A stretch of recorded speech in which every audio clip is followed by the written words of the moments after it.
আজকে আমি তালের বড়া বানাবো। অনেকদিন ধরে ছোট বোন আবদার করতেছে যে তালের বড়া খাইবো। ফ্রিজে তাল রাখা ছিল অনেক দিনের। আসসালামু আলাইকুম, সবার কি অবস্থা, কেমন আছে? আশা করি অনেক ভালো আছে। আলহামদুলিল্লাহ আমি অনেক ভালো আছি। যেহেতু ছোট বোন আবদার করছে সেহেতু বানাতেই হবে, তাই চলে আসলাম তালের বড়া বানাতে। এখানে সব উপকরণ দিয়ে দিয়েছিল আম্মু, গুলিয়ে সুন্দর করে রাখছিল ডোটা। তারপরে একটা কড়াই বসিয়ে চুলে আমি তেল দিয়ে দিয়েছিলাম যতটুকু পরিমাণ তেল লাগে। তারপর সুন্দর করে গরম করে এক এক করে তালের বড়াগুলো দিয়ে দিয়েছিলাম।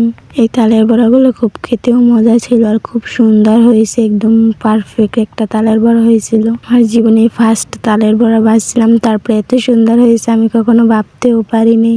দেখো, তোমাদের সাথে কথা বলতে বলতে তালের বড়াগুলো কত সুন্দর লাল লাল হয়ে গেছে, একদম ফুলকো ফুলকো। কে কে তালের বড়া খেতে ভালোবাসো, কে কোন জেলা থেকে আমার ভিডিওটা দেখতে চাও অবশ্যই কমেন্ট করে জানাইও। আজকের মতো ছোট্ট মিনি ব্লগটা এখানে শেষ করছি। এরকম কে কে ভিডিও পেতে চাও অবশ্যই আমার কমেন্ট করে জানাইও। ভিডিওটা ভালো লাগলে ফলো এবং সাবস্ক্রাইব করে আল্লাহ হাফেজ, বাই বাই।